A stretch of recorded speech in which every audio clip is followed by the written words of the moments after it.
Assalamualaikum warahmatullahi wabarakatuh. Salam sejahtera untuk kita semua. Om Swastiastu, Namo Buddhaya, salam kebajikan. Akhir tahun siapkan hampers untuk diantar esok hari. Selamat siang Sobat Gasiers, selamat datang di Gasi Webinar hari ini. Gasi The Payroll Service Specialist, penyelenggara jasa penggajian, sangat berterima kasih Bapak dan Ibu berkenan kembali hadiri webinar kami hari ini. Melayani 83 klien terkemuka di Indonesia, Gasi memiliki repositori pengetahuan penggajian yang ingin kami bagi melalui Gasi Webinar yang memang kami rencanakan dan kami lakukan secara berkala. Bapak dan Ibu, topik webinar hari ini adalah isu yang selalu jadi topik pembicaraan di komunitas penggajian, terutama saat ini menjelang akhir tahun, dan topik kali ini adalah khawatir fluktuasi PPh pasal 21 di akhir tahun. Bapak dan Ibu, bincang-bincang hari ini saya akan ditemani oleh Yanuar, Revo, dan Alia selaku narasumber, serta saya ditemani oleh Anggara selaku moderator. Bersama kita akan kupas tuntas topik webinar hari ini. Sebelum saya mulai sesi bincang-bincang dengan narasumber, mohon Bapak dan Ibu berkenan, izinkan kami rampungkan penjelasan lebih dulu sebelum kemudian kami buka sesi tanya jawab dan sesi bincang-bincang. Namun demikian, mohon Bapak dan Ibu sudah dapat segera mulai menuliskan pertanyaan di chatroom sejak bahkan saat ini. Dan di sesi tanya jawab, rekan saya Anggara akan memilih pertanyaan yang terbanyak ditanyakan untuk kami dahulukan jawab. Namun pertanyaan yang tidak sempat kami kupas di sesi hari ini, dengan senang hati akan kami jawab di kesempatan one-on-one session yang waktunya bisa kita sepakati bersama. Jadi silakan Bapak dan Ibu tuliskan pertanyaan di chatroom. Lebih banyak pertanyaan akan jadi lebih mudah bagi kami memahami penjelasan yang paling Bapak dan Ibu butuhkan. Dan juga mohon izin kami mengingatkan bahwa kami akan memberikan sertifikat kehadiran bagi Bapak dan Ibu yang menghadiri webinar kami sekurang-kurangnya 1 jam. Kami berharap Bapak dan Ibu berkenan untuk mengikuti webinar kami hingga akhir sesi. Baik, bincang-bincang pertama saya akan berbincang dengan Alia. Alia, webinar hari ini seperti yang sudah disampaikan bahwa akan membahas terkait dengan fluktuasi pajak penghasilan di akhir tahun. Sebelum berbincang lebih dalam, bisa Alia informasikan peraturan perpajakan terutama pajak penghasilan dan fluktuasi akhir tahun, peraturan apa yang dapat kita rujuk? Silakan Alia.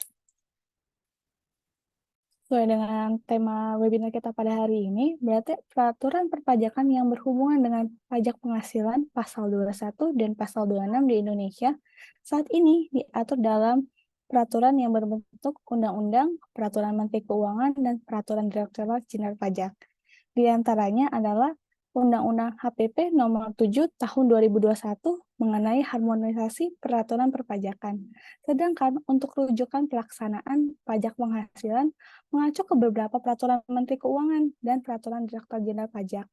Seperti yang kita lihat pada slide, namun terkait dengan fluktuasi pajak akhir tahun yang saat ini menjadi rujukan dan pedoman bagi perusahaan adalah Undang-Undang Nomor 7 Tahun 2021 mengenai harmonisasi peraturan perpajakan dan bersama dengan peraturan Direktorat Jenderal Pajak pada Per 16 Tahun 2016 mengenai pedoman teknis tata cara pemotongan, penyetoran, dan pelaporan pajak penghasilan pasal 21 dan pasal 26. Demikian, Ica. Baik, Alia. Jadi, Bapak dan Ibu, terkait dengan peraturan perpajakan yang sudah Alia sampaikan bahwa kita merujuk pada peraturan Menteri Keuangan, peraturan Direktorat Jenderal Pajak, dan juga ada undang-undang. Namun di sini terkait dengan perpajakan itu sendiri disampaikan juga oleh Alia bahwa kita merujuk pada Undang-Undang Nomor 7 Tahun 2021 mengenai harmonisasi perpajakan serta bersamaan dengan merujuk Per 16 PJ 2016 dengan berisikan pedoman teknis tata cara pemotongan, penyetoran dan pelaporan pajak penghasilan pasal 21 ataupun pasal 26. Baik, ya, jika tadi disampaikan bahwa kita merujuk pada Undang-Undang Nomor 7 Tahun 2021 mengenai harmonisasi perpajakan. Sebelumnya terdapat perubahan atas undang-undang ini. Boleh disampaikan perubahan yang terjadi? Silakan, Alia. Benar sekali, Ica. Untuk peraturan perpajakan terkait pajak penghasilan pasal 21 dan pasal 26 telah mengalami beberapa kali perubahan, baik dari pendefinisian, algoritma pengetahuan, maupun perubahan atas penghasilan tidak kena pajak atau yang kita lebih kenal dengan PTKP. Perubahan ketentuan yang tercakup pada Undang-Undang Nomor 7 Tahun 2021 mengenai harmonisasi peraturan perpajakan. Perubahan yang terkait adalah perubahan tarif pajak. Perubahan ini memberikan dampak langsung terhadap penghitungan pajak penghasilan yang akan lebih kita jelaskan lebih lanjut di webinar kita pada hari ini. Baik, Alia. Terima kasih, Alia. Jadi, Bapak dan Ibu, mengenai ataupun yang berhubungan terkait dengan perpajakan ataupun perhitungan perpajakan, perubahan yang terjadi adalah perubahan tarif pajak. Untuk lebih lanjut, kita akan terus bahas ya, Bapak dan Ibu. Baik, Alia. Jika tadi juga Alia sampaikan, selain Undang-Undang Nomor 7 Tahun 2021 mengenai harmonisasi perpajakan, kita pun berpedoman pada Per 16 PJ 2016. Yang diketahui bahwa di dalam Per tersebut disampaikan terkait dengan adanya penghasilan teratur dan penghasilan tidak teratur. Boleh disampaikan definisi dari penghasilan teratur dan penghasilan tidak teratur tersebut. Silakan, Alia. Baik, pendefinisian penghasilan teratur dan tidak teratur tertuang pada bab 1, pasal 1, ayat 15 dan 16 di Per 16 tahun 2016. Nah, pada poin ayat 15 itu mendefinisikan penghasilan teratur, yaitu berupa gaji atau upah, segala macam tunjangan, imbalan, dan dengan nama apapun. Jadi untuk nama imbalan ini tidak dibatasi untuk namanya. Dan serta uang lembur juga termasuk dari penghasilan teratur. Walaupun uang lembur kita tidak tahu nih dapat kepastian kapan didapatkan. Namun dalam aturan perpajakan ini uang lembur termasuk dari penghasilan teratur. Selanjutnya pada ayat 16 mendefinisikan tentang penghasilan tidak teratur. Tentunya penghasilan tidak teratur merupakan selain dari penghasilan yang teratur, antara lain seperti bonus, tunjangan hari raya, atau kita lebih kenal dengan THR, jasa produksi, gratifikasi, atau imbalan sejenis lainnya, tapi kita bisa lihat juga dari frekuensi penerimaannya. Baik, terima kasih Alia. Jadi Bapak dan Ibu, mengingat kembali Bapak dan Ibu definisi dari penghasilan teratur dan penghasilan tidak teratur. Hal ini disampaikan definisinya oleh Alia mengingat kita akan membahas terkait dengan penghasilan juga atas karyawan tersebut. Jadi dapat dilihat ya Bapak Ibu dan Ibu perbedaan dari penghasilan teratur dan tidak teratur dan juga dilihat dari frekuensi penerimaannya dalam pemberian penghasilan tersebut. Baik, oh ya, jika persoalan perpajakan, sudah pasti kita tidak asing ya Alia dengan istilah penyetahunan. Boleh disampaikan bagaimana konsep perhitungan penyetahunan atas penghasilan yang diterima oleh karyawan? Silakan Alia. Oke, baik Ica. Untuk konsep penyataan ini, kita merujuk kepada Per 16 PJ 2016 pada bab 6 mengenai tarif pemotongan pajak serta penerapannya. Pada pasal 14 ayat 2 tercantum, untuk perhitungan PPh pasal 21 yang harus dipotong di setiap masa pajak, kecuali masa pajak terakhir, adalah penghitungan perkiraan penghasilan yang akan diperoleh dalam 1 tahun, yaitu penghasilan teratur yang diterima akan dikalikan dengan 12. Lalu ketika pegawai tersebut menerima penghasilan tidak teratur, maka penghasilan tidak teratur tidak perlu dikalikan 12, melainkan ditambahkan saja dengan penghasilan teratur yang telah dikalikan 12. Namun, Bapak dan Ibu perlu diingat, penghasilan teratur tidak semerta-merta dikalikan 12, melainkan dilihat dari sejak kapan karyawan menerima penghasilan. Sebagai contoh, ketika karyawan menerima penghasilan di bulan Maret, maka proyeksi 1 tahun sampai Desember adalah sebanyak 10. Maka penghasilan teratur sebulan itu akan dikalikan dengan 10. Nah, apakah implikasi atau akibat dari kalau kita salah mengkategorikan penghasilan teratur menjadi penghasilan tidak teratur menjadi teratur? Contohnya, nah saat kita mengkategorikan penghasilan tidak teratur menjadi teratur, otomatis penghasilan tersebut diproyeksikan menjadi lebih besar. Karena dikalikan 12, otomatis pajak yang dibayarkan saat penghasilan tersebut didapatkan dipotong lebih tinggi, sehingga saat kita finalisasi di bulan Desember yang akan kita kurangkan dengan pajak yang udah dipotong selama Januari sampai November, kita akan membayarkan lebih besar dan otomatis kita akan membayarkan pajak pada akhir tahun lebih kecil. Bahkan ada beberapa kasus di karyawan terjadinya pengembalian pajak karena pajak yang dipotong kan lebih besar. Berbanding terbalik nih, kalau kita salah mengkategorikan penghasilan teratur menjadi tidak teratur karena penghasilan tersebut tidak disetahunkan, otomatis pengenaan pajak di setiap bulannya lebih kecil saat penghasilan tersebut didapatkan. Sehingga saat finalisasi pada bulan Desember dan kita akan kurangkan hasil finalisasi itu dengan pajak yang kita telah potong dari Januari sampai November, maka akan mungkin terjadi pergeseran pajak yang akan menyebabkan selisih antara selisih pajak, sehingga selisih pajak itu harus dibayarkan karyawan dan ditanggung pada pembayaran pajak akhir tahun. Demikian, Ica. Baik, Alia. Terima kasih, Alia. Sangat detail sekali informasi yang disampaikan terkait dengan konsep penyetahunan penghasilan. Jadi Bapak dan Ibu, secara garis besar untuk konsep penyetahunan penghasilan ini adalah apabila karyawan mendapatkan penghasilan teratur, maka penghasilan teratur tersebut harus dikalikan 12 atau dikalikan sesuai masa perolehan, sesuai karyawan tersebut bergabung di perusahaan Bapak dan Ibu. Dan bagaimana dengan penghasilan tidak teratur? Penghasilan tidak teratur ini tidak disetahunkan ataupun tidak dikalikan 12 ataupun tidak dikalikan masa perolehan, namun ditambahkan setelah proses penghasilan teratur disetahunkan. Dan juga tadi beberapa kali Alia sudah sampaikan bahwa berhati-hati dalam mengkategorikan penghasilan teratur dan tidak teratur karena berimplikasi pada proses perhitungan pajak atas penghasilan tersebut. Baik, terima kasih Alia atas informasi yang telah disampaikan. Bapak dan Ibu, sebelum saya berbincang dengan narasumber lainnya, saya melihat sini banyak sekali Bapak dan Ibu yang baru bergabung di webinar kami. Saya ucapkan selamat datang dan terima kasih karena telah bergabung di webinar kami hari ini. Silakan Bapak dan Ibu, apabila Bapak dan Ibu sudah memiliki pertanyaan terkait topik webinar hari ini, silakan sejak sekarang sudah mulai tuliskan pertanyaan di chat room. Pertanyaan Bapak dan Ibu akan membantu kami memahami penjelasan yang paling Bapak dan Ibu butuhkan di webinar kami hari ini. Baik, saya beralih ke Revo.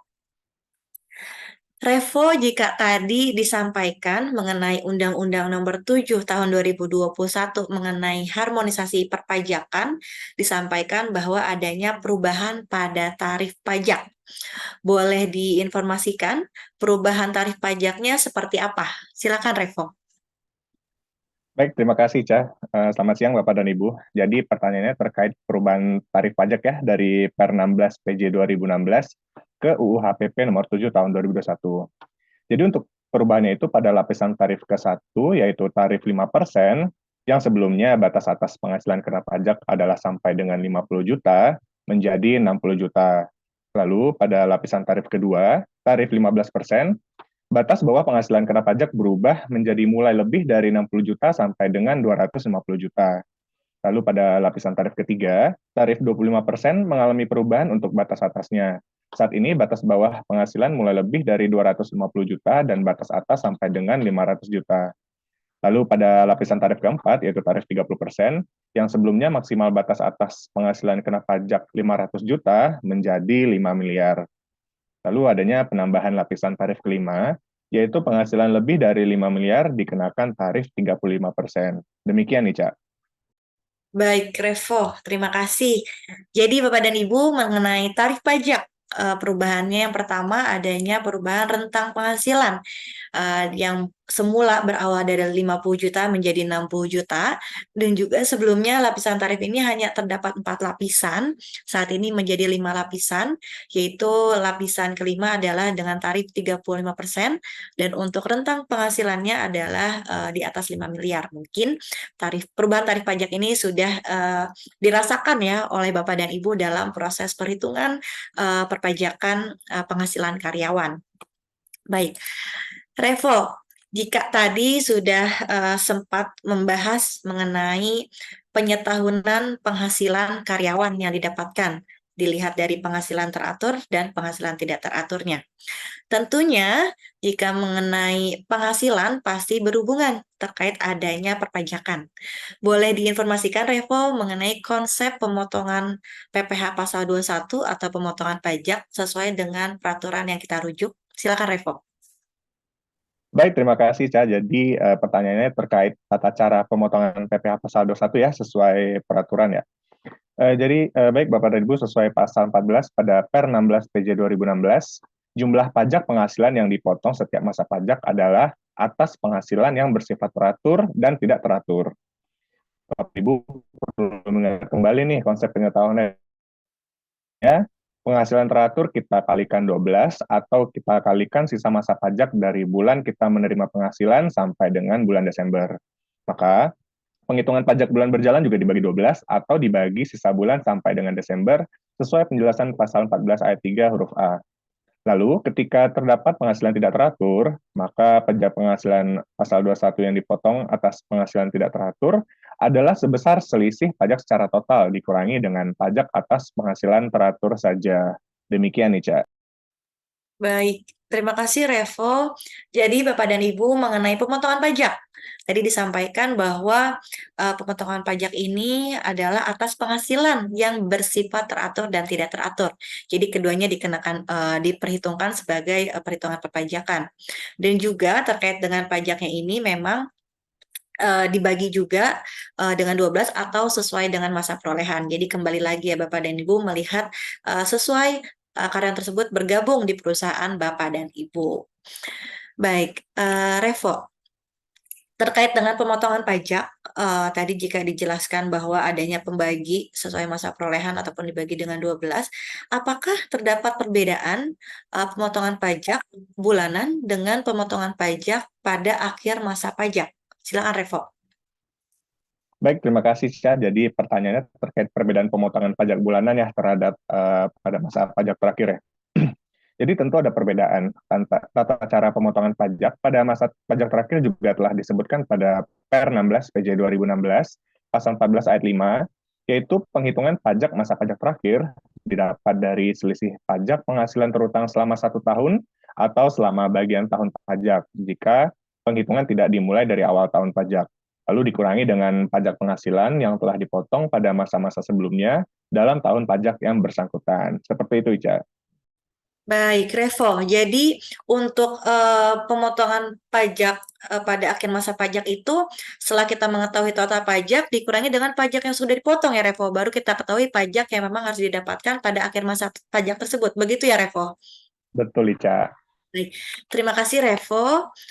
Eh, Revo, jika tadi sudah disampaikan ya oleh Revo terkait dengan pemotongan pajaknya, juga tadi Alia menyampaikan terkait penyetahunan penghasilannya, mungkin agar lebih jelas dipahami oleh Bapak dan Ibu yang hadir di webinar hari ini, boleh Revo berikan contoh perhitungan terkait dengan perhitungan penyetahunan penghasilan hingga pemotongan pajaknya hingga didapatkan pajak penghasilannya agar semakin paham bagi kami semua.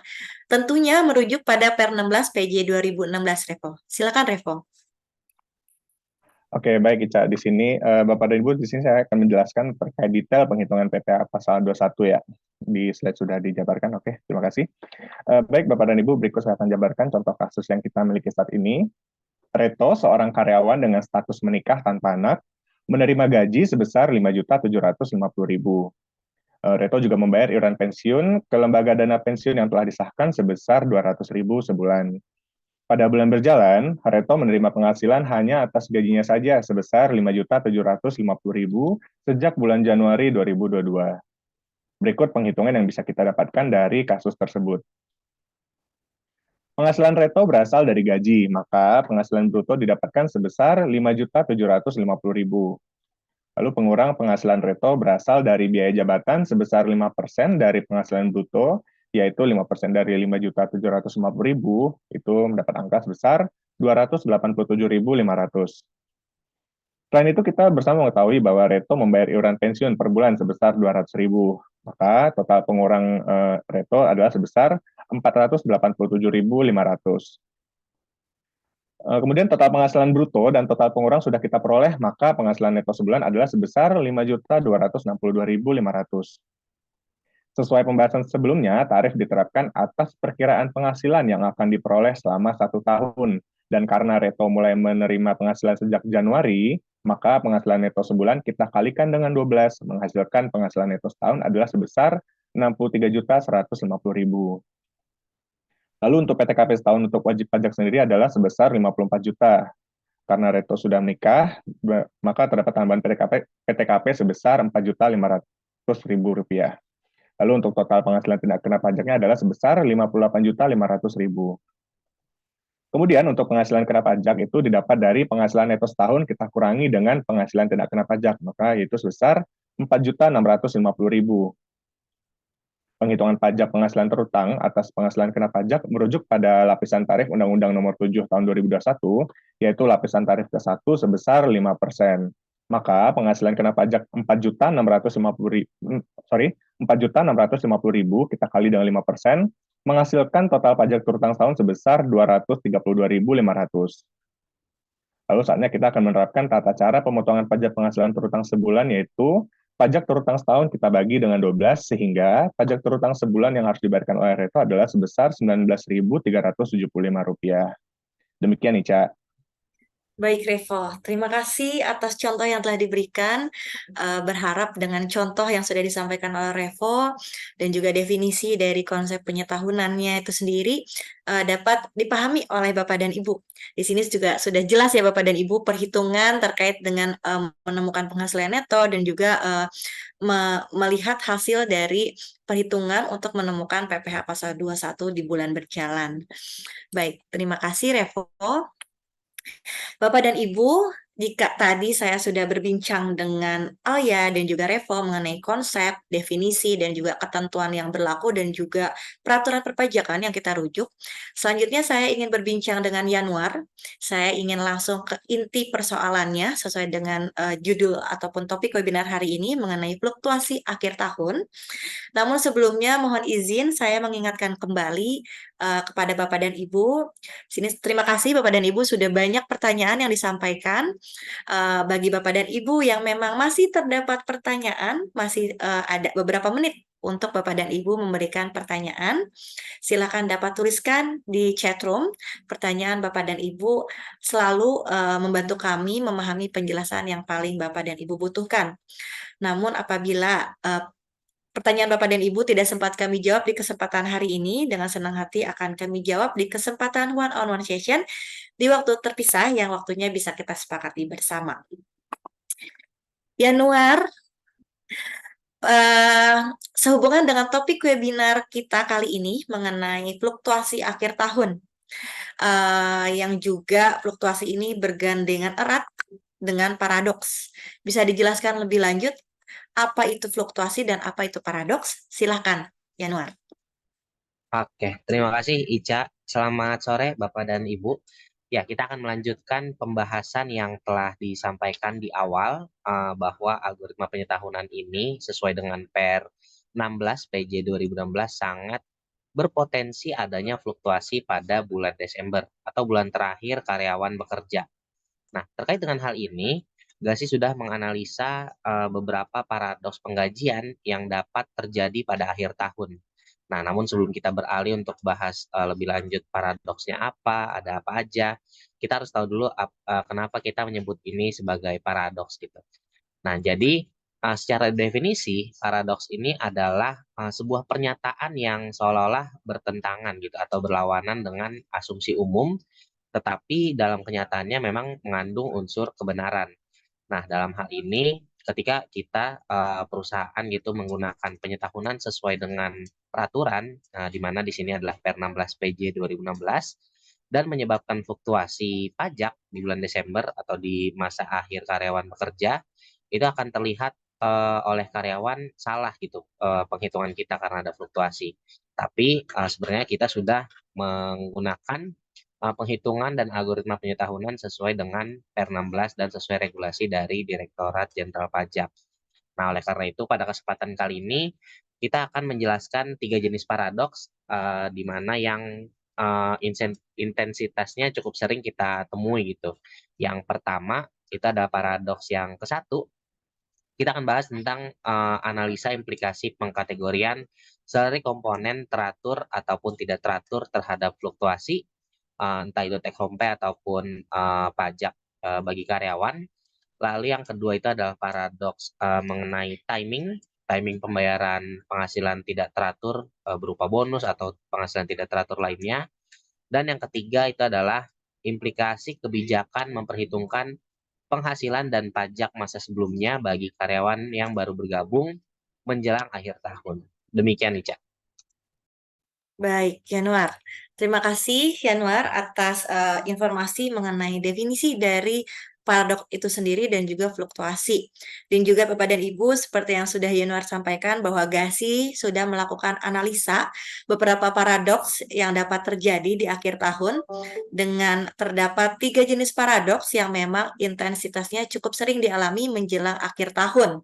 Seperti adanya terkait pengkategorian salary komponen teratur dan tidak ataupun tidak teratur, dan juga adanya timing pembayaran bonus, dan juga ada implikasi terkait dengan kebijakan memperhitungkan penghasilan masa sebelumnya bagi karyawan new hire jelang akhir tahun. Jika Bapak dan Ibu memiliki pertanyaan, kok bisa ya GASI melakukan analisa seperti yang sudah disampaikan di awal bahwa GASI dipercaya untuk hingga saat ini sudah memegang 83 klien yang membuat kami bisa menganalisa ataupun menemukan jenis-jenis paradoks ini, Bapak dan Ibu.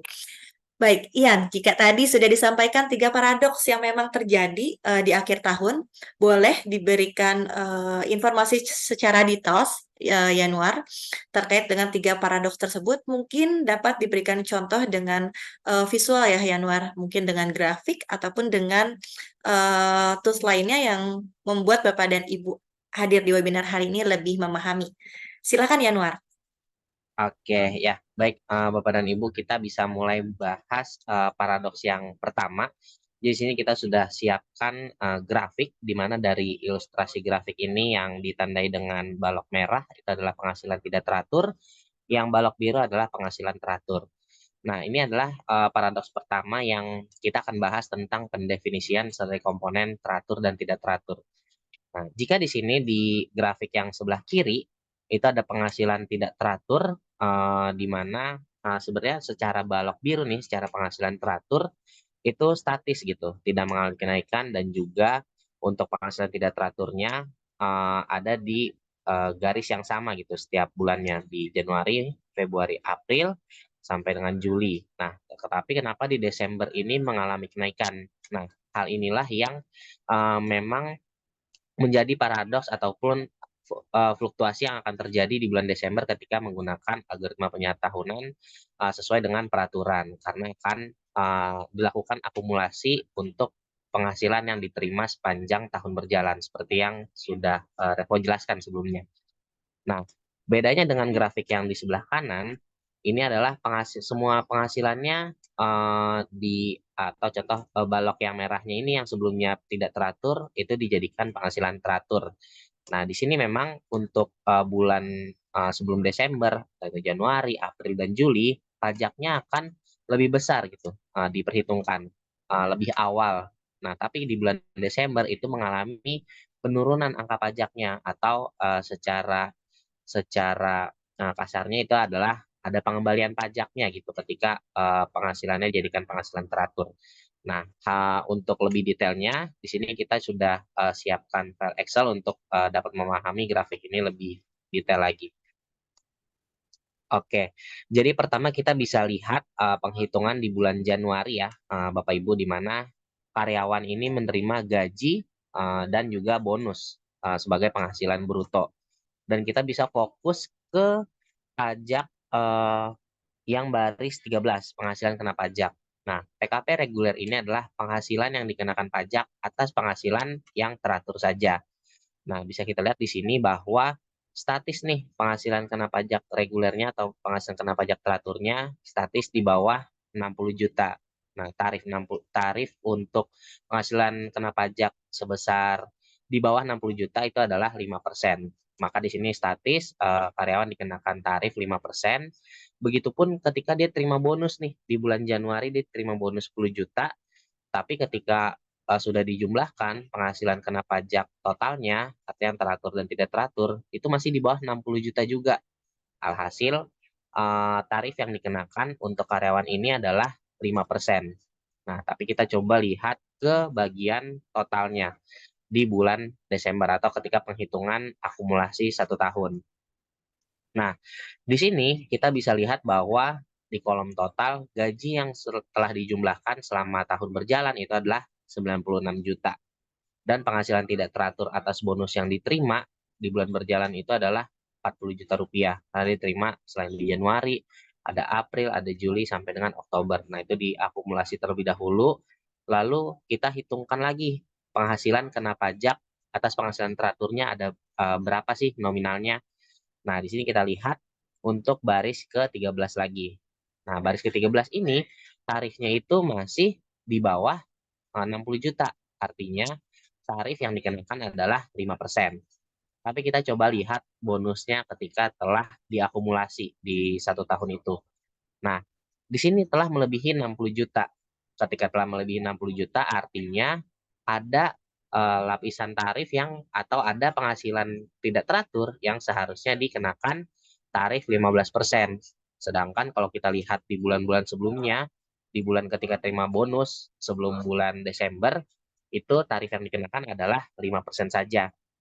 Maka dari itu ada penyesuaian di penghitungan pajak setahun yang menyebabkan fluktuasi atas penghasilan tidak teratur ini. Nah, hal inilah yang disebut fluktuasi. Pajaknya akan disesuaikan lagi, terutama untuk penghasilan yang tidak teratur. Nah, seperti contoh yang ada di paradoks ke-1 ini. Seperti itu. Nah, apabila Bapak dan Ibu punya pertanyaan untuk paradoks yang pertama, itu bisa mulai dikirimkan pertanyaannya di kolom chat. Untuk kita lanjut ke paradoks yang kedua. Oke, jadi untuk paradoks yang kedua, di sini adalah implikasi timing pembayaran bonus gitu atau penghasilan tidak teratur lainnya terhadap fluktuasi take home pay. Nah, kita lihat lagi ya, balok biru tetap di penghasilan teratur, balok merahnya penghasilan tidak teratur. Balok biru ini di Januari kita bisa lihat posisinya itu ada di tarif 15%. Dan ketika April ini menerima penghasilan tidak teratur, entah itu bonus ataupun pembayaran tidak teratur lainnya, itu tarifnya ada di 25%. Nah, Juli nih kita lihat bahwa baloknya mengalami kenaikan. Entah itu ada kenaikan gaji atau ada tunjangan yang sifatnya teratur, itu mengalami kenaikan di bulan Juli. Nah, kita lihat di Desember ketika ada penghitungan ulang, penghasilan tidak teratur yang sudah dihitungkan di April, itu akan disesuaikan kembali di bulan Desember. Alhasil mengalami kenaikan untuk penghasilan tidak teraturnya. Nah, untuk lebih detailnya kita boleh gunakan file Excel lagi. Oke, nah di sini kita karena kita bahasnya timing gitu ya, jadi ada bulan-bulan yang perlu kita perlihatkan atau lebih detail kita lihatnya. Yang pertama di bulan Januari.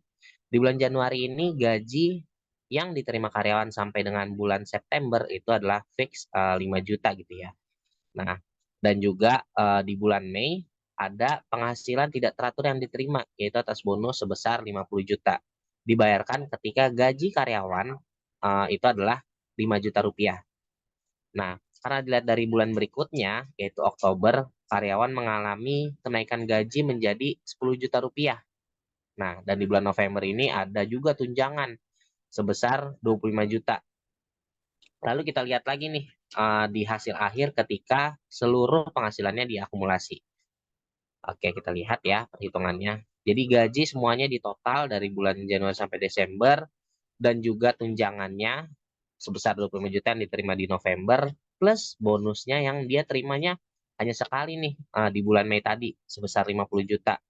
Nah, coba kita boleh balik lagi ke bulan Mei ketika kita lihat bonusnya ya. Ketika bonus diterima sebesar 50 juta, coba kita lihat ke penghasilan kena pajak yang tidak teraturnya.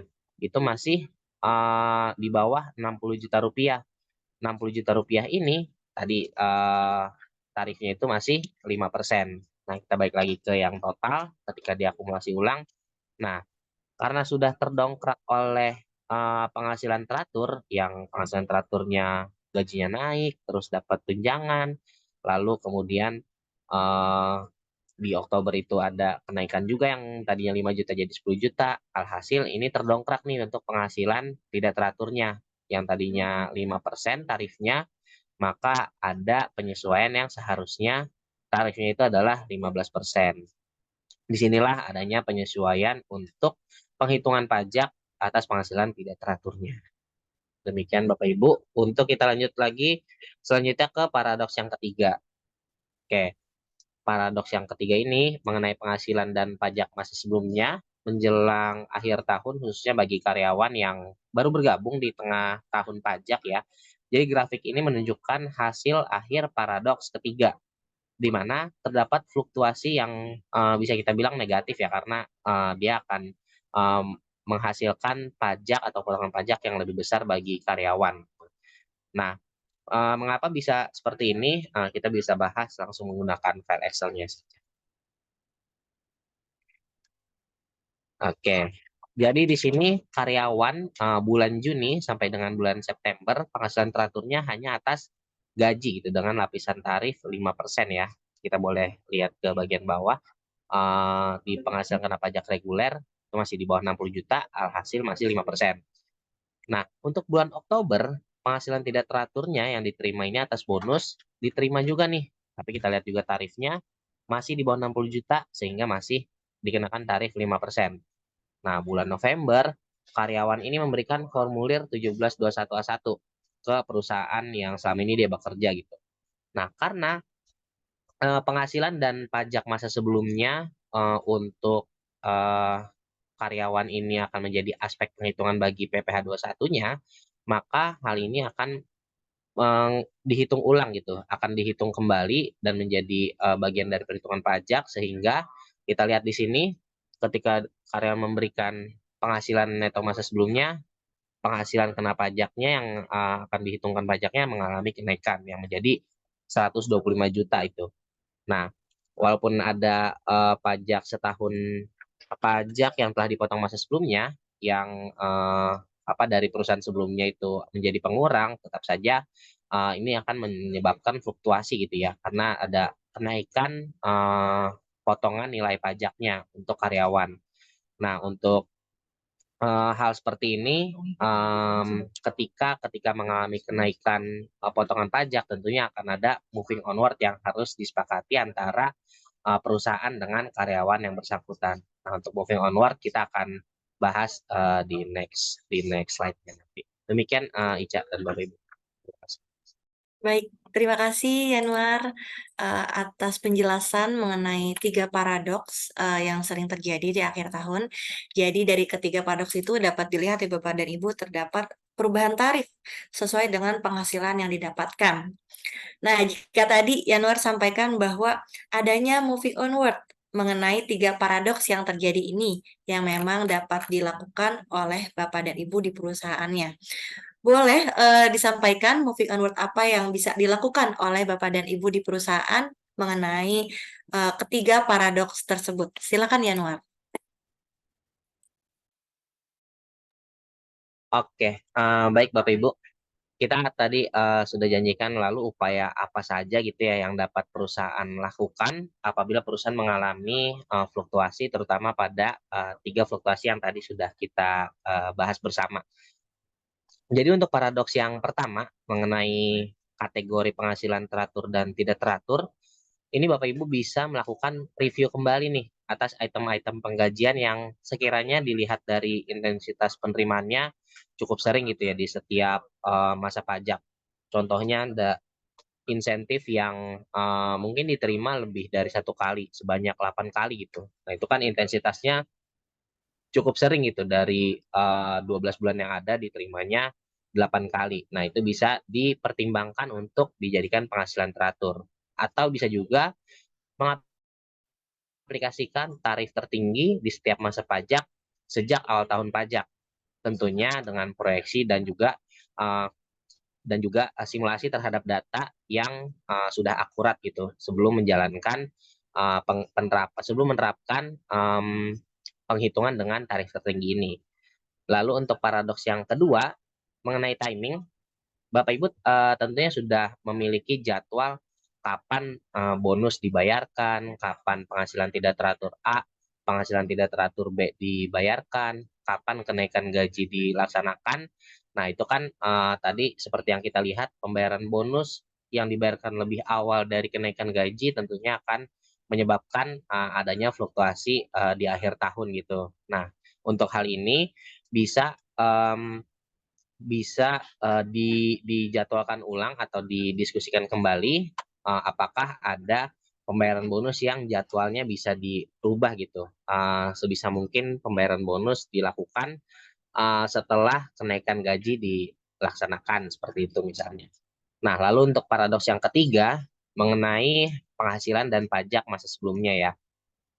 Untuk Bapak Ibu di sini bisa menghimbau kepada setiap karyawan baru yang sejak mulai bergabung di perusahaan Bapak Ibu sudah mulai memberikan formulir 1721A1 dari perusahaan sebelumnya. Atau apabila sudah terjadi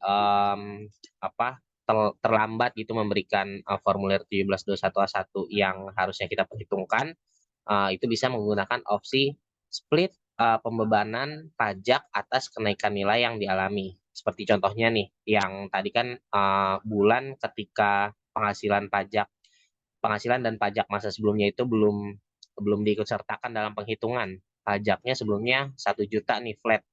Nah, lalu ketika karyawan memberikan formulir 1721A1, pajaknya mengalami kenaikan menjadi 2 juta. Nah, selisih sebesar 1 juta ini bisa kita split, uh, bisa kita ajukan opsi tersebut ke karyawan untuk di-split nih, ada kenaikan pajak nih 1 juta karena ada penghasilan dan pajak masa sebelumnya. Mau nggak di-split di sisa bulan yang ada sampai bulan Desember, jadi nanti nggak pembebanan pajaknya nggak langsung di 1 bulan seperti itu. Bisa di kayak contoh yang tadi November Desember artinya bisa dicicil yang November 500.000, Desembernya 500.000. Nah demikian itu opsi yang bisa ditawarkan ke karyawan dan juga perusahaan. Demikian Ica.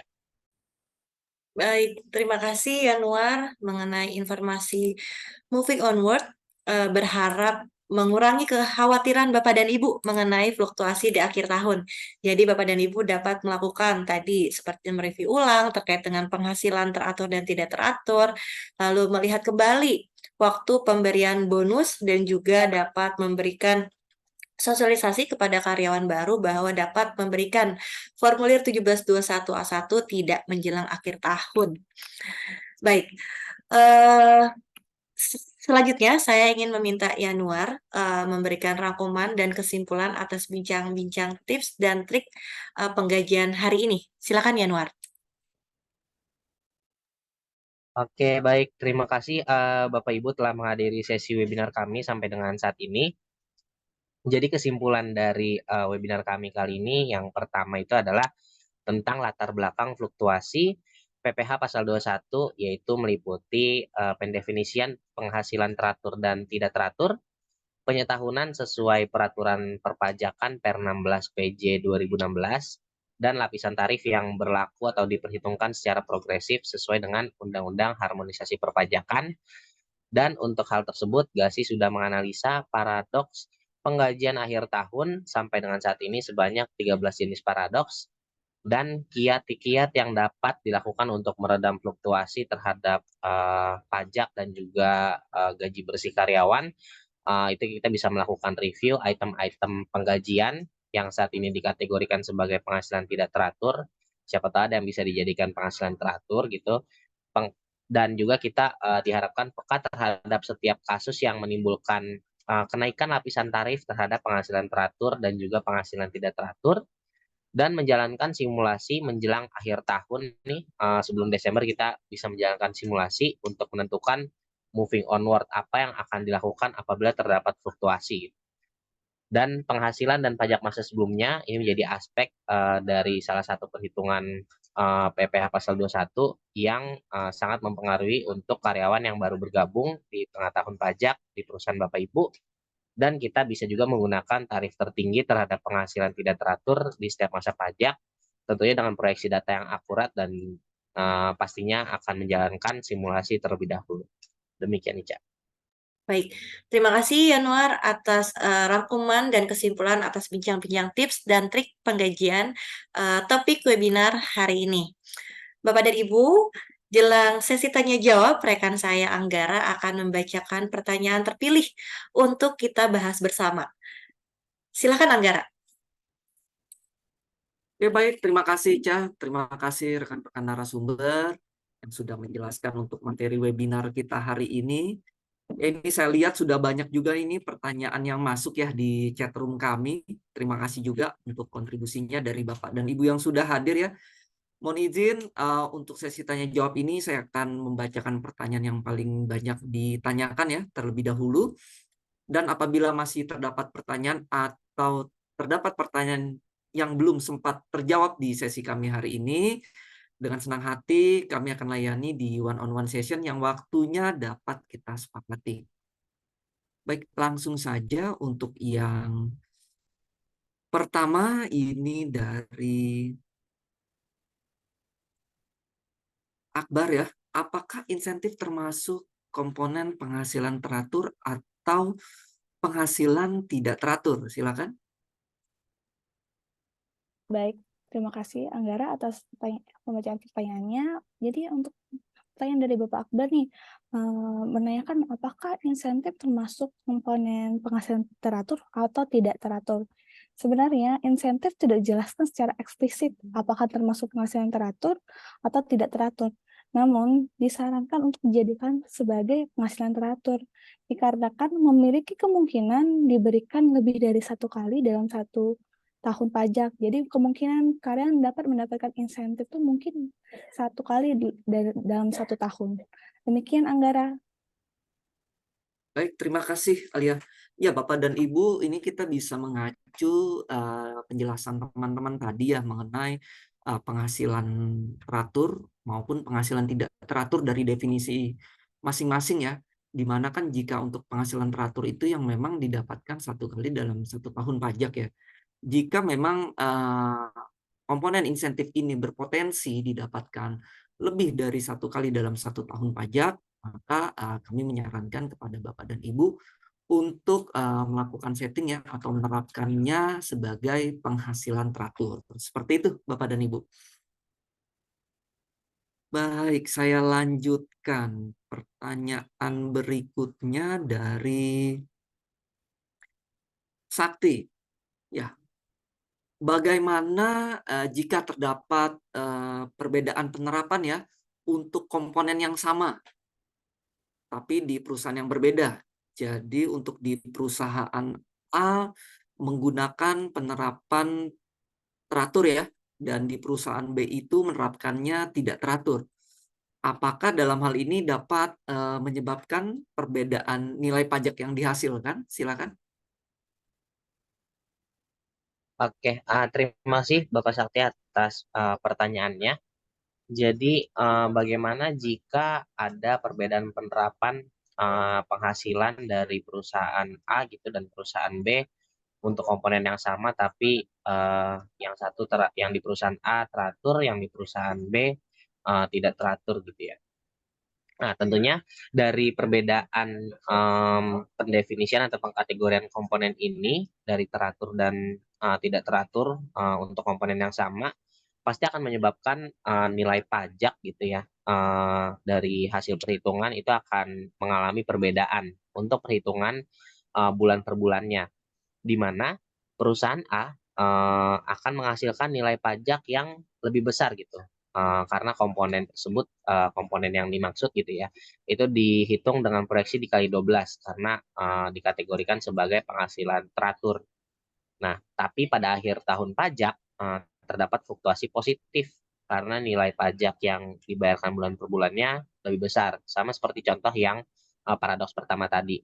Tiap bulannya angka pajak yang dibayarkan itu besar karena dikategorikan sebagai penghasilan teratur, sehingga di Desember diakumulasi seharusnya pajak yang dibayar tuh nggak sebesar ini loh. Jadi sehingga dikembalikan, istilahnya dikembalikan ke karyawan karena nilai pajaknya menurun. Nah, bagaimana dengan di perusahaan B yang menerapkan penghasilan ini sebagai penghasilan tidak teratur gitu. Nah, untuk hal ini itu akan menghasilkan nilai pajak yang lebih kecil gitu karena komponen yang dimaksud ini dihitung tidak diproyeksikan atau tidak dikalikan dengan 12, dan juga pada akhir tahun pajak itu bisa terjadi fluktuasi sama di contoh paradoks yang pertama tadi karena pendefinisian teratur tidak teratur. Pajaknya memang secara di bulan-bulan sebelumnya gitu, di bulan-bulan sebelum masa pajak terakhir itu akan lebih kecil, 5%, 5%, 5%. Tapi ternyata ketika diakumulasi seluruhnya, itu harusnya ada porsi dari penghasilan yang dimaksud itu, penghasilan yang sama kita hitungkan di bulan-bulan sebelumnya, mengalami kenaikan tarif gitu. Harusnya ada porsi yang dihitungkan dengan lapisan tarif 15%. Demikian. Bapak Syafri. Oke, baik Yanwar, terima kasih untuk penjelasannya. Ya, Bapak dan Ibu di sini memang ada plus minus ya dari masing-masing penerapan. Jika ada komponen yang sama, tadi misalnya kita contohkan sebagai insentif gitu ya.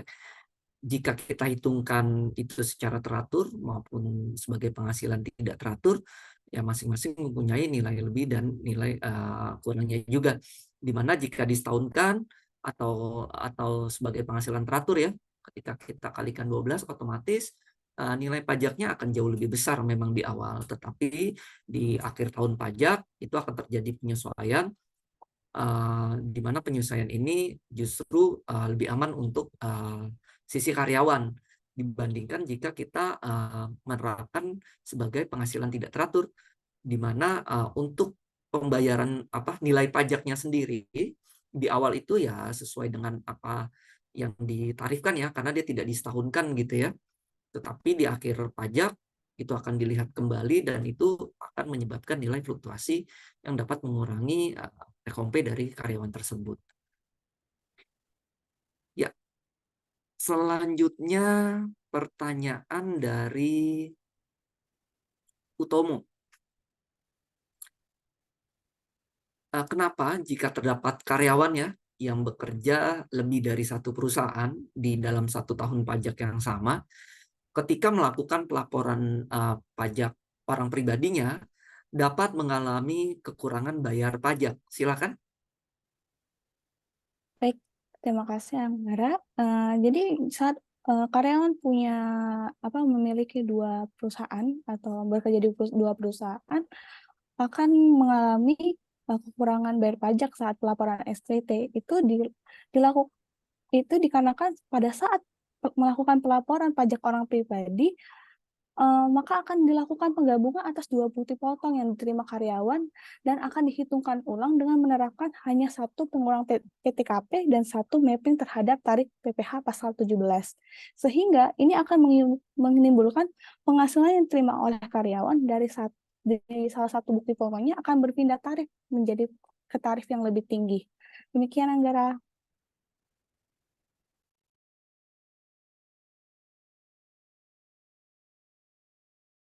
Ya, terima kasih Alia untuk penjelasan yang diberikan. Jadi Bapak dan Ibu, jika Bapak dan Ibu bekerja ya lebih dari satu perusahaan, di mana ketika kita melakukan lapor pajak pribadi, otomatis kan kita akan membawa SPT 1721A1 yang kita miliki ya, atau bukti potong yang kita miliki dari lebih dari satu perusahaan tersebut.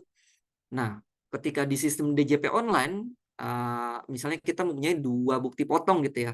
Ketika digabungkan, dia akan menghitungkan kembali itu Bapak dan Ibu, di mana berapa sih nilai atau pendapatan aktual kita dari kedua perusahaan tersebut, maka di DJP online akan dapat terlihat.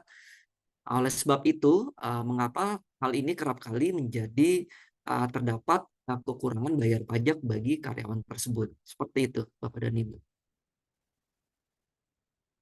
Ya, sebelum saya melanjutkan ke pertanyaan yang berikutnya, mungkin terdapat Bapak Ibu yang baru saja bergabung ya di sesi webinar kami hari ini. Silakan Bapak dan Ibu yang memiliki pertanyaan dapat menuliskan pertanyaannya di chat room kami. Baik, berikutnya dari Indra. Di periode Desember, nah, apakah akan terdapat kemungkinan kurang bayar pajak atau lebih bayar pajak? Silakan. Baik, pada Desember itu ada jadi pertanyaan, apakah ada lebih bayar, kemungkinan lebih atau kurang bayar pajak pada Desember? Jadi lebih atau kurang bayar pajak pada bulan Desember sangat dipengaruhi oleh profil salary komponen yang diterima oleh karyawan. Jika banyak komponen penghasilan teratur yang diterima tidak setiap bulannya, maka di bulan Desember akan ada potensi lebih bayar pajak. Namun sebaliknya, jika ada banyak penghasilan tidak teratur yang diterima oleh karyawan lebih dari satu kali, akan menyebabkan kekurangan bayar pajak di bulan Desember yang akan lebih besar. Jadi, demikian Anggara. Baik, terima kasih Alia. Ya, Bapak dan Ibu terkait kurang lebih ya bayar pajak ya di sini ya. Apakah kemungkinannya akan kurang bayar pajak atau lebih bayar pajak? Ini kita harus lihat dulu ya. Hal ini dipengaruhi dari apa? Apakah dari salary komponen yang diterima oleh karyawan tersebut? Contohnya, irregularnya tidak lebih dari satu dan sifatnya fluktuatif ya, tidak setiap bulan, tapi nilainya juga besar, gitu ya. Dan sesuai penjelasan yang Alia sampaikan tadi, Bapak dan Ibu. Jadi kita bisa analisa dulu. Baik, berikutnya dari Andika. Apakah untuk meredam fluktuasi pajak pada akhir tahun, ketika kita mendapatkan bonus ya, atau ketika bonus itu dibayarkan, di mana hal ini lebih dari satu kali nih, dibayarkannya dalam setahun, harus dikenakan tarif tertinggi? Silakan. Baik, terima kasih Anggara. Jadi pertanyaannya dari Bapak Andika ya, apakah untuk meredam fluktuasi pajak pada akhir tahun, bonus yang dibayarkan lebih dari satu kali dalam satu tahun itu harus dikenakan tarif tertinggi gitu ya? Baik, untuk jawabannya Bapak Andika akan bonus lebih dari satu kali dalam setahun. Tergantung dengan kebijakan perusahaan masing-masing. Namun, opsi dikenakan tarif tertinggi dapat dipilih karena pajak akan merasa senang gitu ya ketika wajib pajak membayar pajak lebih besar dan lebih cepat sehingga dan akan menghindari kita dari adanya implikasi kurang bayar pajak. Seperti itu, Angga. Baik, terima kasih Revo. Ya, jadi Bapak dan Ibu untuk meredam fluktuasi tersebut ya, apakah kita harus selalu gunakan tarif tertinggi dalam hal ini? Ya, jadi dalam hal ini tidak juga ya, tidak harus melulu kita menggunakan atau mengenakan tarif tertinggi untuk karyawan bersangkutan ya. Jadi kita juga bisa lihat tergantung dari perusahaan Bapak dan Ibu ya, memiliki kebijakannya seperti apa. Tetapi untuk menggunakan tarif tertinggi ini merupakan salah satu opsi yang dapat kita jalankan untuk meredam fluktuasi pajak di akhir tahun, Bapak dan Ibu. Baik, berikutnya pertanyaan dari Will dan Indrawan ya. Apakah setiap perusahaan wajib menerapkan sistem gross to up jika dalam komponen upahnya terdapat tax allowance? Silakan. Baik, untuk Bapak Yolan, terima kasih atas pertanyaannya. Jawabannya adalah tidak harus sesuai dengan contoh pada per 16 PJ 2016 juga dijelaskan contohnya nih, ketika perusahaan memberikan nilai tax allowance atau tunjangan pajak dengan nilai fix, artinya tidak bergantung pada beberapa nilai komponen penghasilan yang bersifat net. Bapak, Ibu juga bisa melihat contohnya di Per 16 di PJ 2016, contoh di Romawi 1 nomor 9. Baik, terima kasih Alia untuk penjelasannya. Ya, jadi Pak Wildan ya, jika terdapat komponennya komponen upahnya terdapat tax allowance ya.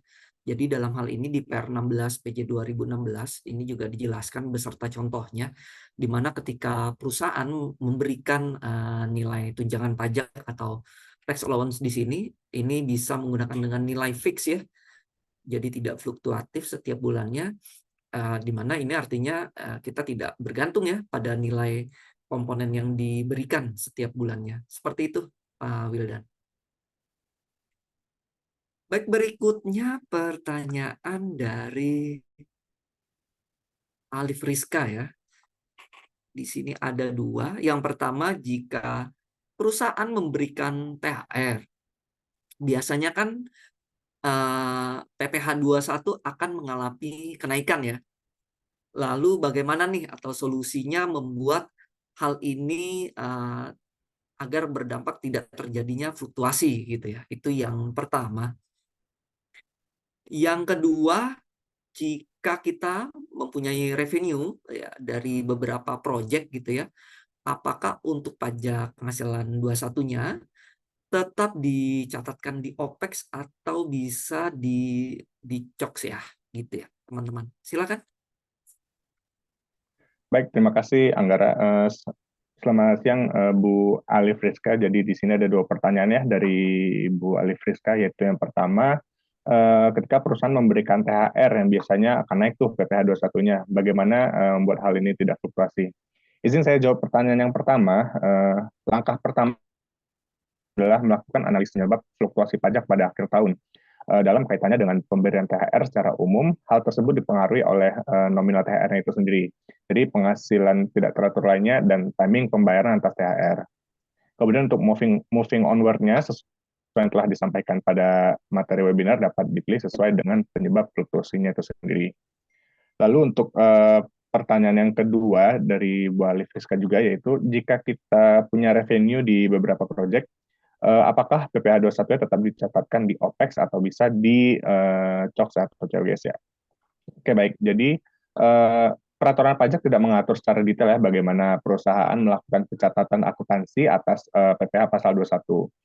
Secara umum, PPh pasal 21 akan dicatatkan sebagai bagian dari operating expense atau OPEX sendiri atau biaya operasional yang dikeluarkan untuk operasional perusahaan.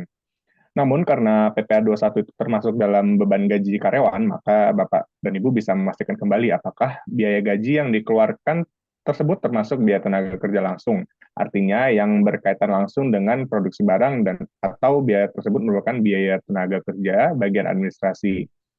Jika masuk dalam kategori biaya tenaga kerja langsung, maka dapat dimasukkan dalam COGS ya, COGS. Namun jika biaya tersebut merupakan biaya tenaga kerja bagian administrasi, maka bisa masuk ke bagian OPEX.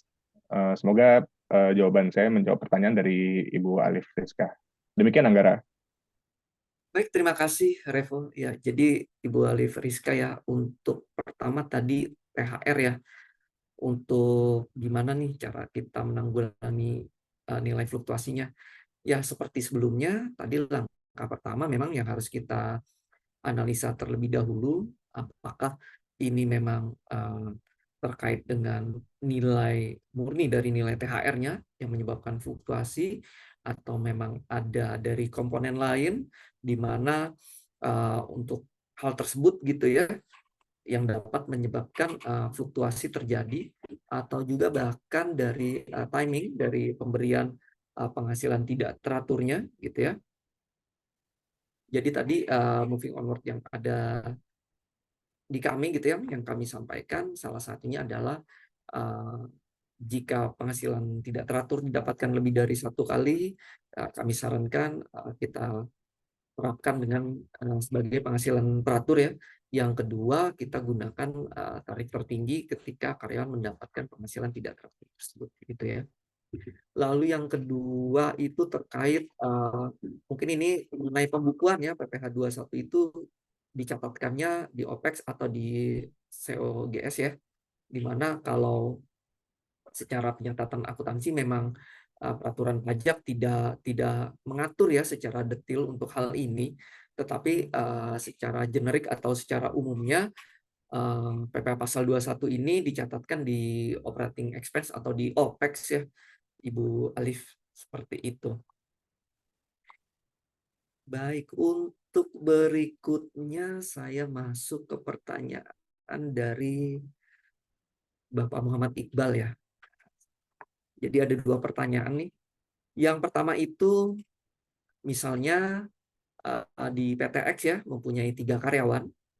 Di bulan berjalan terdapat penjualan berupa barang dan jasa ya, di mana ketiga karyawan tersebut dibayar ketika terjadinya transaksi atau terjadinya penjualan. Jadi tidak menerima gaji ya, dalam hal ini gaji tidak rutin 1 bulan sekali. Nah, dalam hal ini sebaiknya ketiga karyawan tersebut dikategorikan sebagai apa ya di SPT induk atau SPT massa, penerima penghasilannya yang mana, seperti itu. Lalu yang kedua, apa perbedaan antara biaya jabatan reguler versus non-reguler? Silakan. Oke, selamat siang Bapak Iqbal. Terima kasih atas pertanyaannya. Jadi untuk pertanyaan yang pertama, untuk 3 karyawan yang pembayaran gajinya ini tidak dibayarkan secara rutin 1 bulan sekali gitu ya. Ini bisa masuk ke kategori sebagai bukan pegawai. Nah, tapi bukan pegawainya bagian apa? Bagian bukan pegawai yang menerima imbalan yang bersifat berkesinambungan. Nah, yang dimaksud bersifat berkesinambungan ini apa? Ini adalah penghasilannya.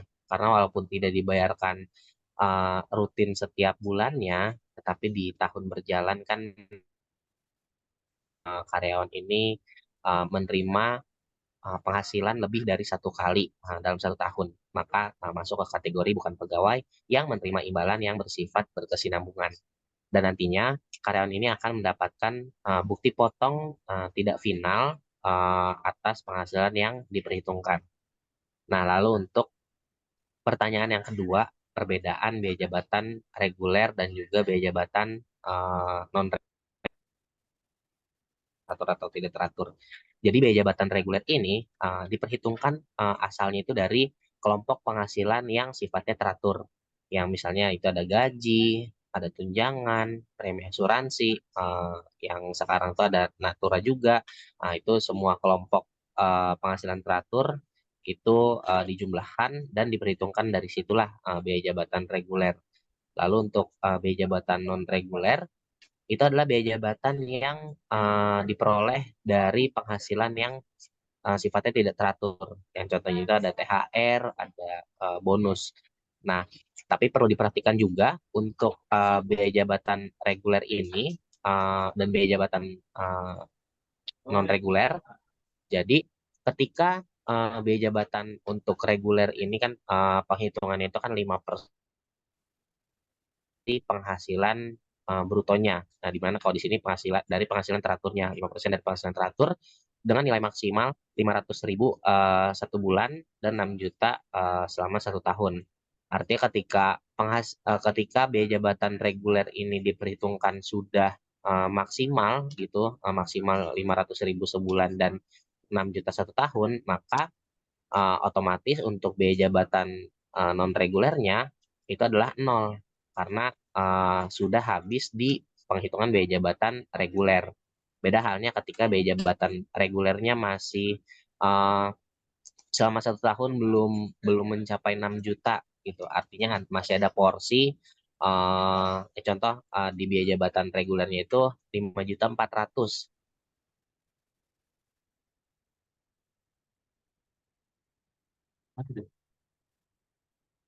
Oke, baik. Yanuar, Dan saya juga lanjutkan ya tadi ya. tidak teraturnya penghasilan Oke, mohon maaf terjadi koneksi yang tidak baik di tempat kami. Ya, jadi Bapak Muhammad Iqbal ya tadi ya, untuk penjelasannya terkait dengan biaya jabatan reguler atau non reguler itu seperti apa. Tadi ya Noar sempat sampaikan ya di awal bahwa biaya jabatan reguler itu dihasilkan atas penghasilan uh, reguler ya, dan di mana untuk non reguler otomatis pasti atas pendapatan non reguler. Tetapi ada satu hal yang perlu diingat di sini, karena sifatnya biaya jabatan itu 5% ya dari nilai bruto, di mana dengan maksimumnya itu 500.000 per bulan atau 6 juta per tahun gitu ya. Nah, dalam hal ini karena kita perhitungannya kan di setahun kan ya, diproyeksikan seperti itu, jadi kita asumsikan di bulan per bulannya itu senilai 6 juta. Jadi jika pada penghasilan regulernya, ketika biaya jabatan itu sudah mencapai nilai 6 juta rupiah, maka ketika kita mendapatkan penghasilan non-reguler, biaya jabatannya itu sudah tidak ada, karena sudah terpenuhi oleh biaya jabatan yang dihasilkan oleh pendapatan reguler. Itu biaya jabatan reguler. Nah, lalu bagaimana jika hal itu belum terpenuhi? Contohnya, dari hasil penghitungan reguler, biaya jabatan reguler itu hanya menghasilkan nilai 4 juta rupiah nih. Lalu kita mendapatkan penghasilan irregular. Nah, karena maksimumnya adalah 6 juta, maka untuk nilai selanjutnya dapat dipenuhi porsinya dari pendapatan irregular. Seperti itu, Bapak Muhammad Iqbal. Dan yang pertama tadi juga perlu diingat ya, ketika karyawan ini tidak mendapatkan gaji ya, hanya mendapatkan istilahnya bayaran atau upah ya, atau imbalan ketika karyawan tersebut melakukan penjualan ya. Ini kami asumsikan karena ini tidak hanya dalam 1 tahun itu sekali, bisa beberapa kali karena memang tidak didapatkan bulan per bulan, maka ini dapat dikategorikan sebagai bagian bukan pegawai, di mana ini bukan pegawai yang menerima imbalan yang bersifat berkesinambungan. Karena tadi kami asumsikan 3 karyawan ini mendapatkan bisa lebih dari 1 kali gitu ya, Bapak Muhammad Iqbal. Iya, Dan ini menambahkan Bang Anggara. ya, silakan. Ya, di bagian bukan pegawai, kalau Bapak Ibu lihat itu di situ nanti ada juga kategorinya itu penjajah barang dagangan. Jadi mungkin case study gitu ya, lebih tepat nanti kalau untuk di bukan pegawai itu masuknya ke penjajah barang dagangan Bapak dan Ibu. Karena memang bukan pegawai itu ada beberapa kriterianya sebenarnya kalau dari PPh pasal 21-nya untuk bukan pegawai. Silakan Bang Angga. Oke, baik. Terima kasih, Arman. Iya, berikutnya. Ini cukup banyak juga ya pertanyaan yang masuk lagi, tapi saya bacakan dulu pertanyaan yang sudah masuk ya, Bapak dan Ibu, mohon izin. Ini dari Adi. Dari tadi kan disinggung nih mengenai penerapan tidak teratur. Nah, ini pertanyaan dari Bapak Adi ya. Kapan kita sekiranya gunakan nih kiat-kiat penerapan tidak teratur sebagai teratur, dan kapan kita gunakan juga tarif tertinggi untuk penghasilan tidak teratur? Silakan. Baik, terima kasih Anggara. Jadi pertanyaannya dari Bapak Adi yaitu kapan kita menggunakan kiat tidak teratur sebagai teratur dan juga kapan kita gunakan kiat tarif tertinggi atau tidak teratur. Baik, untuk kiat pendefinisian komponen teratur dan tidak teratur bisa Bapak dan Ibu lihat dari intensitas penerimaan komponen ya. Jika seperti contoh insentif diberikan lebih dari 1 kali dalam 1 tahun, kita dapat direkomendasikan menjadi penghasilan teratur. Kemudian untuk penamaan komponen yang sebelumnya adalah insentif juga bisa direkomendasi menjadi tunjangan insentif. Kemudian untuk kiat tarif tertinggi digunakan untuk komponen tidak teratur, dapat digunakan kapan saja, terutama ketika terdapat komponen tidak teratur lebih dari sekali yang dapat menyebabkan fluktuasi negatif atau pajak yang lebih besar di akhir tahun berjalan. Demikian Anggara. Baik, terima kasih Revo. Ya, Bapak dan Ibu, kapan sih sekiranya tepatnya kita menggunakan atau menggunakan solusi ketika penghasilan tidak teratur itu dijadikan teratur, atau penghasilan tidak teratur menggunakan tarif tertinggi?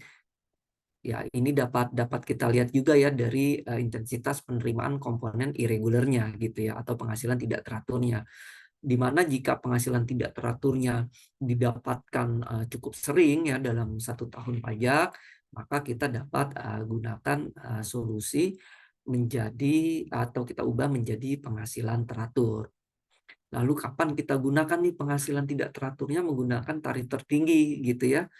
Sebenarnya ini dapat digunakan kapan saja, kembali lagi dengan kebijakan perusahaan Bapak dan Ibu ya di sini ya, di mana hal ini kan juga dapat menyebabkan fluktuasi negatif ya di akhir tahun berjalan. Jadi misalnya ketika setiap dapat bonus atau penghasilan irregular atau penghasilan tidak teratur yang dikalikan tarif tertinggi itu boleh saja, atau hanya di masa-masa tertentu saja itu juga boleh saja, kembali ke kebijakan perusahaan Bapak dan Ibu. Seperti itu. Baik, untuk berikutnya pertanyaan dari Bapak Indra Prawira Lubis ya.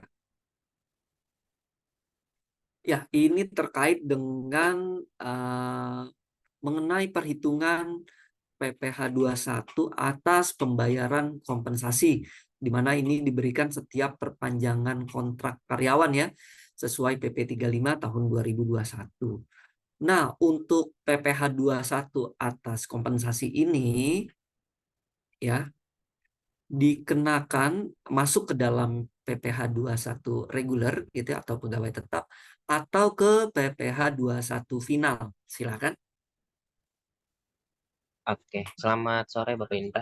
Terima kasih atas pertanyaannya. Jadi untuk uang kompensasi ini dikategorikan sebagai PPh 21 reguler gitu atau karyawan tetap atau PPh 21 final. Nah, jadi sampai dengan saat ini juga belum ada ketentuan resmi yang secara hitam putih gitu menjelaskan uang kompensasi ini masuk dalam kategori final atau tidak final.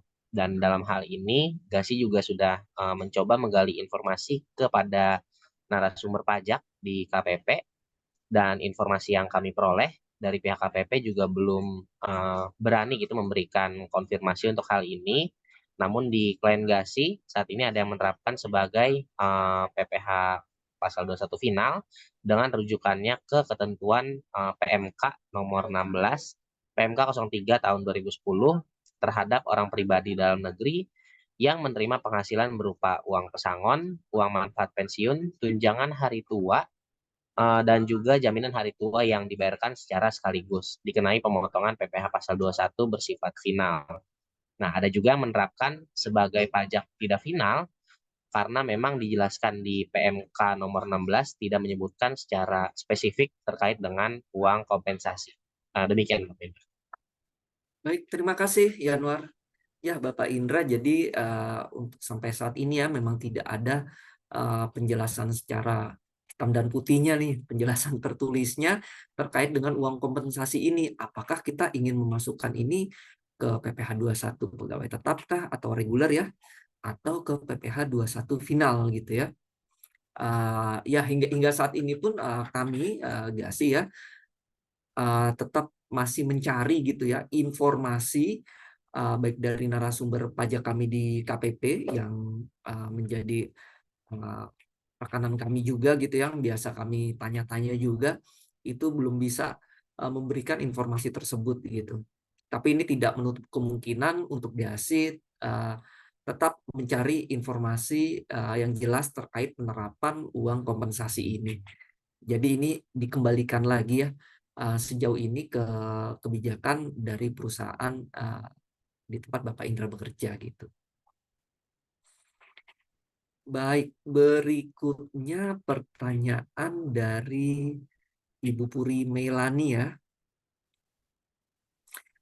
Jika ada karyawan yang baru bergabung ya di perusahaan, apakah wajib menyerahkan SPT dari perusahaan sebelumnya?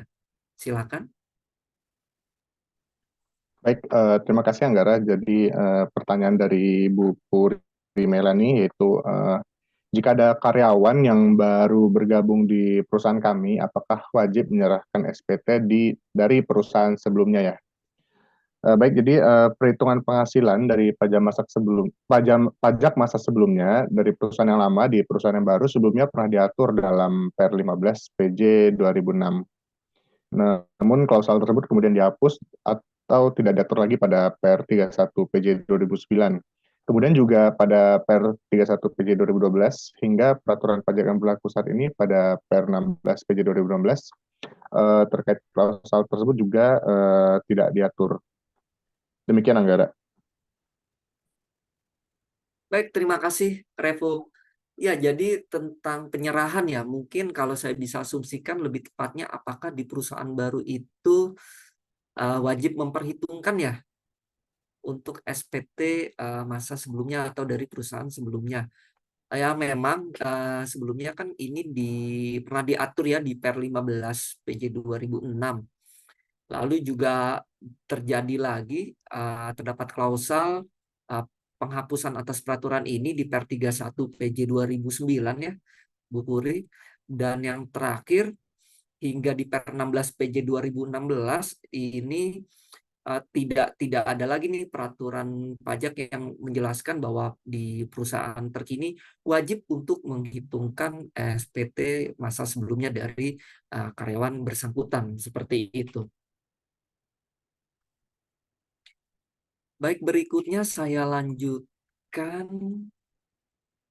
ke pertanyaan dari Ibu Linda. Nah, mengapa untuk THR atau THN tidak dikategorikan sebagai penghasilan teratur saja untuk meredam fluktuasi pajak yang terjadi pada akhir tahun? Ya, dan apakah jika HR atau THN ini dikategorikan sebagai penghasilan teratur, maka pajaknya akan lebih kecil? Silakan. Baik, terima kasih Anggara. Izin menjawab pertanyaan dari Ibu Linda ya. Mengapa THR atau THN tidak dikategorikan saja sebagai penghasilan teratur untuk meredam fluktuasi pajak yang terjadi pada akhir tahun? Dan apakah jika THR atau THN dikategorikan sebagai penghasilan teratur, maka pajaknya akan lebih kecil? Oke, jadi sesuai pendefinisian yang sebelumnya telah dijelaskan, sesuai pendefinisian penghasilan teratur dan tidak teratur, tertuang pada bab 1, pasal 1 ayat 15 dan 16 di Per 16 PJ 2016, yaitu bahwa tunjangan hari raya termasuk pada penghasilan tidak teratur. Karena sudah jelas pada peraturan tidak dapat dikategorikan menjadi penghasilan teratur.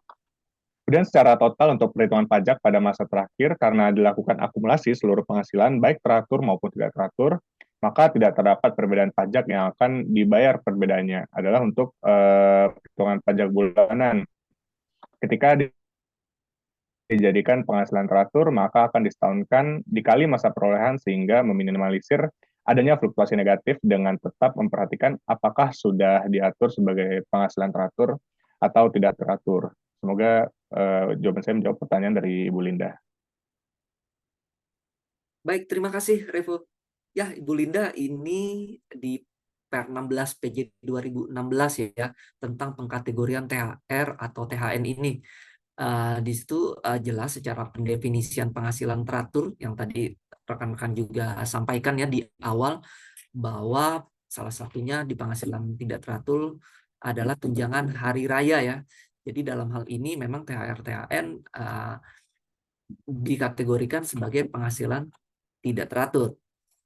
Lalu kalau kita ini jadikan penghasilan teratur, apakah pajaknya akan menjadi lebih kecil? Nah, ini tadi juga di pembahasan sempat dicontohkan juga ya, jika penghasilan irregular ya kita sebutnya ya, tidak hanya THR, THN saja, maka jika dijadikan teratur, maka kan akan ada proses penyetahunan atau dikalikan 12 gitu ya, sesuai Per 16 PJ 2016, maka otomatis pajaknya akan lebih besar di awal atau ketika karyawan mendapatkan nilai atau penghasilan irregular ini, tetapi di masa atau akhir tahun pajak dapat meredam terjadinya fluktuasi. Seperti itu.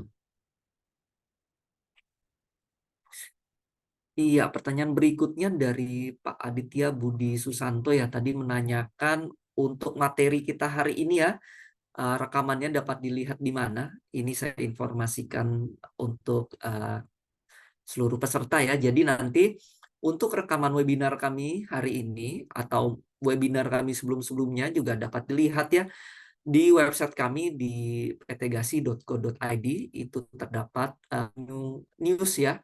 Jadi Bapak dan Ibu dapat lihat tuh sesi rekaman webinar kami hari ini maupun yang sebelumnya. Jadi silakan Bapak dan Ibu dapat mengakses website PT Gasi. Baik, saya lanjutkan. Berikutnya pertanyaan dari Ibu Rismawati ya. Untuk perhitungan PPh 21, apakah ada metode average atau rata-rata dan current ya? Dan dapatkah dijelaskan juga perbedaannya seperti apa? Dan bagaimana cara berhitungnya? Karena ini ada salah satu komplain juga ya dari Bu Rismawati terkait dengan THR ya. Nilai THR lebih besar dari sebelumnya gitu. Jadi mohon teman-teman ini Ibu Rismawati meminta solusi atau bantuan sekiranya metode apa yang menjadi win-win solution juga ya bagi Ibu Rismawati dan karyawannya gitu. Silakan. Baik, Anggara, izin menjawab pertanyaan dari Bu Rismawati. Pertanyaan dari Bu Rismawati itu untuk perhitungan PPh 21 ada metode average dan current. Mohon bantuannya untuk menjelaskan perbedaannya dan cara menghitungnya seperti apa, karena terdapat komplain ya dari karyawan terkait perhitungan PPh 21 atas THR yang lebih besar dari sebelumnya. Jadi dalam penerapannya di lapangan untuk menghitung penghasilan bruto tidak hanya metode average atau current saja, namun perhitungan lainnya yang digunakan, namun perusahaan perlu mempertimbangkan kembali nih apakah metode tersebut sesuai dengan peraturan perpajakan atau tidak. Lalu kemudian untuk metode average itu diperhitungkan rata-rata penghasilan. Contoh, apabila saat ini bulan Oktober, maka dihitungkan seluruh penghasilan dari Januari sampai Oktober, lalu dibagi 10 untuk nilai rata-rata, lalu disetahunkan dikali 12. Kemudian untuk metode current, itu diperhitungkan penghasilan bulan berjalan. Penghasilan bulan berjalan disetahunkan lalu dikali 12. Untuk kelebihan metode average pajak terasa stabil karena diperhitungkan rata-rata. Namun hal ini tidak sesuai dengan peraturan pajak ya. Sedangkan untuk metode current akan ada kemungkinan fluktuasi pajak karena pajak bulanan dihitungkan aktual yang didapatkan bulan per bulan dan hal ini sudah sesuai dengan peraturan perpajakan. Semoga jawaban saya menjawab pertanyaan dari Ibu Rismawati. Demikian, Anggara. Baik, terima kasih Revo. Ya, Ibu Rismawati. Memang ada plus minus lagi nih dari dua metode yang Ibu Rismawati sampaikan gitu ya. Yang pertama dengan metode average gitu ya, kita hitungkan rata-rata. Memang sisi positifnya adalah perhitungan pajak bulan per bulannya akan jauh lebih stabil gitu ya. Tetapi kan karena hal ini tidak berkenaan dengan peraturan pajak, takutnya nanti kita akan, jika kita menerapkan ini, ya salah satunya akan menjadi temuan pajak gitu ya, atau kena audit pajak. Dan yang kedua, jika kita berhitung dengan current gitu ya, dengan nilai yang sesungguhnya, memang hal ini akan berdampak fluktuasi pajak di akhir tahun pajak nanti gitu ya. Ya, salah satunya adalah tadi seperti yang sudah berulang kami sampaikan, bisa saja ini diterapkan untuk THR-nya dijadikan penghasilan teratur kah, atau dikenakan tarif jauh lebih tinggi, tapi saya rasa itu kurang tepat kalau dikenakan tarif jauh lebih tinggi ya, karena dalam hal ini kan juga tarif saat ini terdapat komplain ya gitu ya Bu Rismawati. Mungkin salah satunya juga perlu dianalisa Bu Rismawati ketika karyawan Ibu mendapatkan THR ini, apakah terjadi pergerakan perubahan nilai rate pajak. Contohnya yang tadinya nilai rate pajaknya di 5%, ketika dapat THR itu menjadi 15%. Atau seterusnya, atau dari 15 ke 25 gitu ya. Nah, ini juga perlu dipertimbangkan Bu, untuk kita lihat terlebih dahulu, sehingga ketika kita saat menjelaskan atau menyampaikan ke karyawan yang terkait gitu ya, kita bisa lebih terus sih dalam memberikan penjelasan ke karyawan tersebut. Ya, saya rasa ini pertanyaan terakhir ya yang dapat kita sampaikan di sesi webinar kami hari ini. Jadi terima kasih sekali lagi Bapak dan Ibu yang sudah berkenan hadir dan sudah bertanya, berkontribusi di sesi webinar kami hari ini. Ya, untuk itu saya akan kembalikan ke rekan saya Ica. Silakan Ica. Baik, terima kasih Anggara sudah membacakan pertanyaan yang disampaikan oleh Bapak dan Ibu untuk topik webinar hari ini. Tentunya kami berharap seluruh pertanyaan yang disampaikan oleh Bapak dan Ibu sudah terjawab oleh narasumber kami. Baik, Bapak dan Ibu, usai sudah webinar GASI berbagi tips dan trik penggajian hari ini, berharap bermanfaat bagi Bapak dan Ibu. Izinkan kami sampaikan bahwa kami akan mengirimkan kuesioner untuk mohon Bapak dan Ibu isikan dan dapat dikirimkan kembali kepada kami. Terutama untuk kami lalu jadi paham bagaimana kami bisa selenggarakan webinar kami lebih baik karena memang berencana jalankan webinar GASI berbagi pengetahuan penggajian secara berkala. Dan kami lalu akan jadi paham topik penggajian apa yang paling relevan bagi Bapak dan Ibu. Mohon juga menyampaikan Bapak dan Ibu yang masih memiliki pertanyaan dan atau membutuhkan layanan GASI, silakan hubungi kami dan dengan amat senang hati akan kami layani.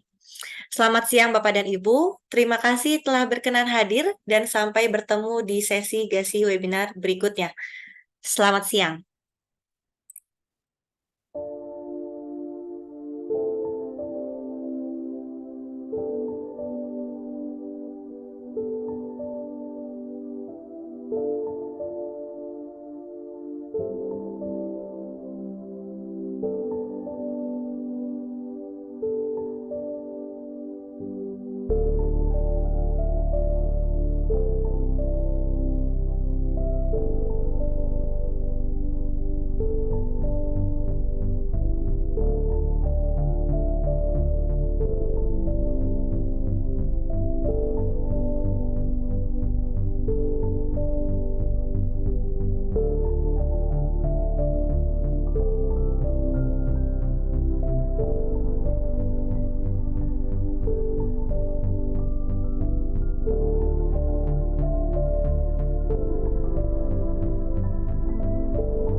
Selamat sore, Bapak dan Ibu yang masih berada di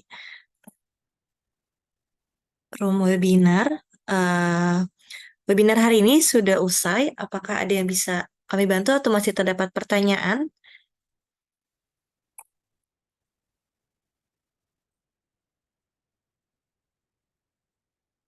Ya, Ibu Astri, Bapak Ibnu, Bapak Indra, Ibu Mary, Ibu Septi, dan Ibu Vira. Apakah masih terdapat pertanyaan yang ingin ditanyakan kepada narasumber kami mengenai topik webinar hari ini?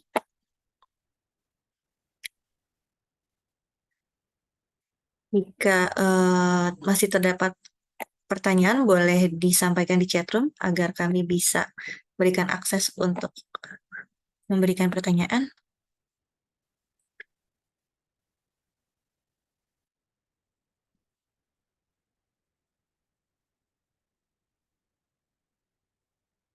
Jika sudah tidak terdapat pertanyaan, mohon izin kami tutup room webinar hari ini. Terima kasih banyak Bapak dan Ibu sudah menghadiri webinar kami hingga sesi akhir. Terima kasih, selamat siang.